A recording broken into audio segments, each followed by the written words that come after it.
Hello everybody, this is going to be my first video, so welcome. Today I'm going to talk about one of my personal favorite groups in the Marvel Universe, the Fantastic Four.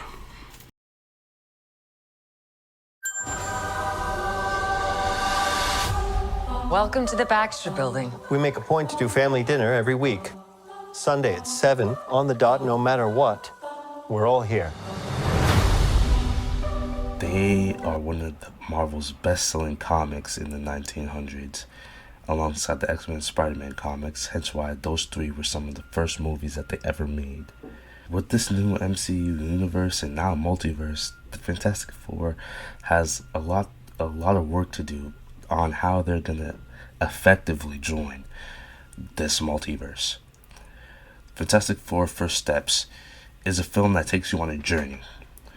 In a world where the impossible is possible, like superpowers, superheroes, and villains, the world can still be shocked by something. Not that there are aliens, but that there is a being who consumes planets.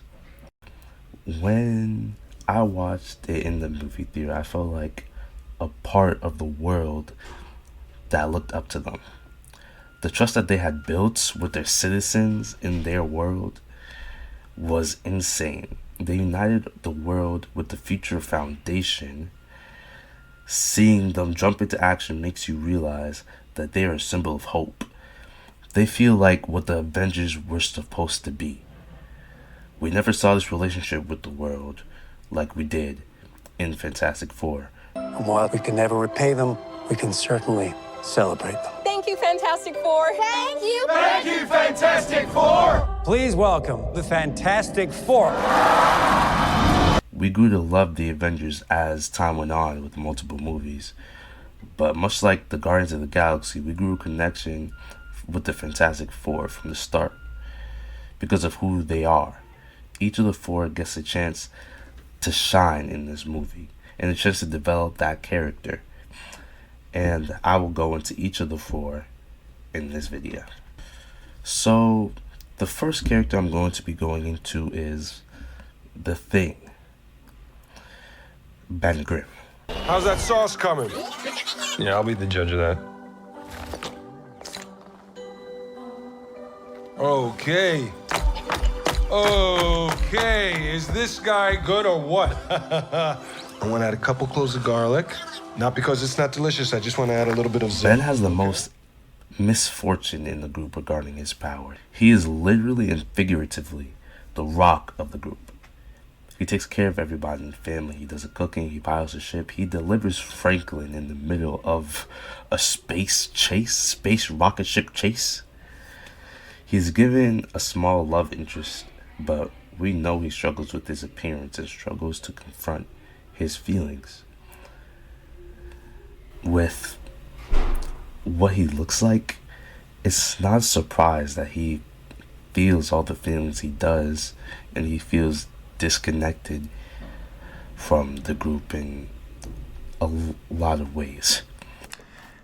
They subtly end his arc well when Ben decides to grow out his rock beard, a physical representation of him accepting himself. Moving past his insecurities, he goes to see his love interest before fighting Galactus. Next up on these four characters is the Human Torch. Personally, the Human Torch was always my favorite as a kid. He was funny, he got girls, he had superpowers. A cool one, actually. He could fly with fire coming out of his whole body. He could send out fire projectiles, fire beams, and he could propel himself through the air with his fire. What more could you want? Johnny is barely taken seriously by the others, so he investigates Shalabal the Silver Surfer by himself. His feelings not being taken seriously and his personality not being taken seriously is due to his personality. He often fools around, and it's easy to forget that he has credentials just like every other member of the team. He learns an entire language just to talk to Shalabal.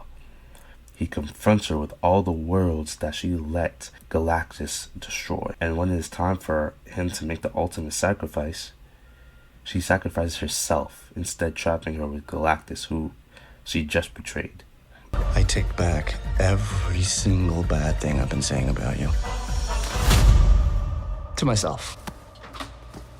In private. Now I'm going to talk about the brains of the team, Reed Richards, Mr. Fantastic.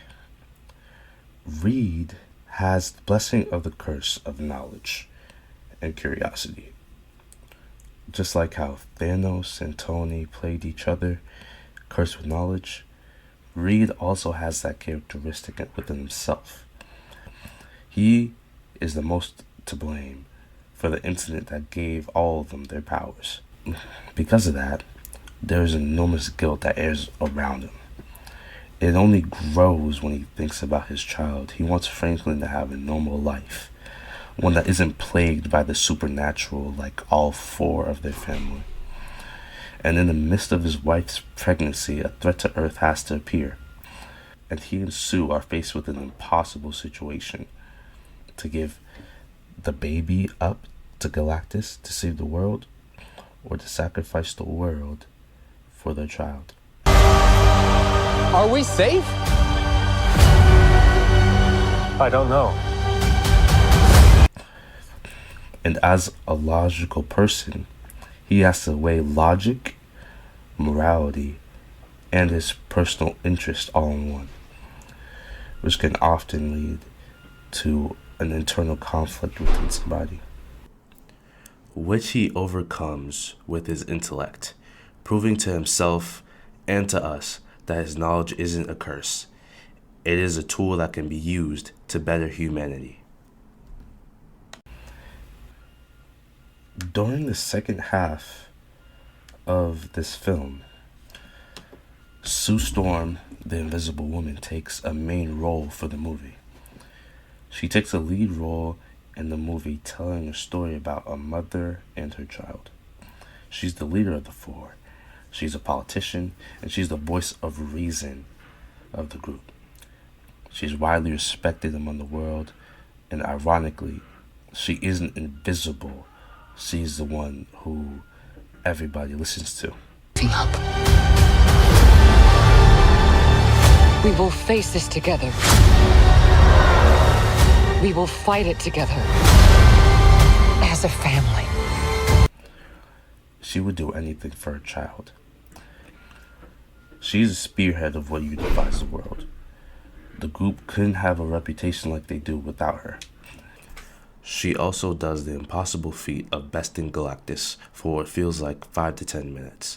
She overused her powers and pushed past her limit to the point where she loses her life. The setting for this film feels perfect. The movie does a really good job at setting the scene of where the Fantastic Four are and how they are perceived in the world. It feels like they could have ripped the whole town and the whole world out of a comic book page. The costumes, the villains, the problems. This movie is a step up from what they've been releasing. It picks up from the momentum that the Thunderbolts gave in terms of shift from quantity to quality in the MCU. The movies start to fully immerse you in the universe and multiverse. Now I'm going to get into my opinion on the film itself. Honestly, I really love the film. And even though it didn't do as well as they or I have hoped, I feel like it was a really quality movie that people who would have gave it a chance and suspended their disbelief, they really would have loved it. My only critiques of the film were that I didn't like how Franklin Richards brought her back to life, brought Sue back to life. I didn't like that. I feel like they just shouldn't have killed her off and they were just gonna bring her back to life. I don't like who likes death cop-outs?